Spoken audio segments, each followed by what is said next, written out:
There's some talk now nationally about stopping hedge funds from being able to buy those single-family homes. The devil's in the details. It always is.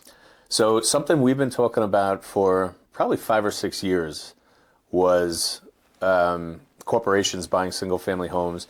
And just in general, housing was not a national topic. People talked about how, there was a difficulty of achieving home ownership, but that's kind of where it ended. It seems like maybe we're going to start to get some national news and maybe even some legislation to maybe help that kind of problem. But let's talk about kind of what the corporations are doing over the last probably 10 years. Yeah.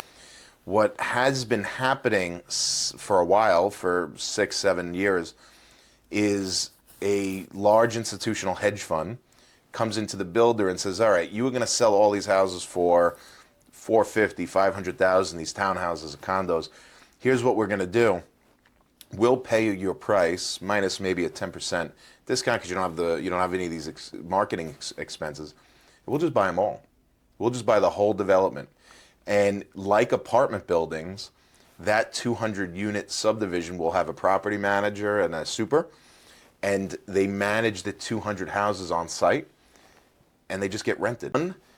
200 houses, new construction houses, didn't enter the market.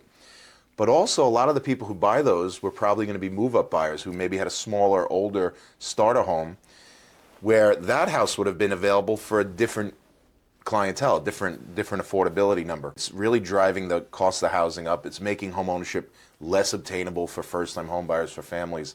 And there's some talk now nationally about stopping hedge funds from being able to buy those single-family homes 7, 10, 15 years later. Where these corporations, they're going off 50 to 100-year plans. They have no intention on selling these, and they, within reason, will never go back on the market.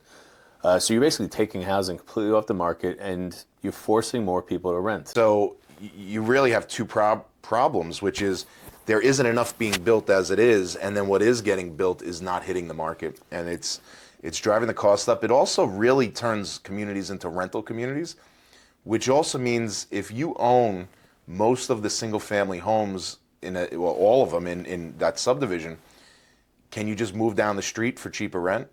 What happens when they decide to raise the rent? It raises on everybody, so it really drives higher rental prices as well.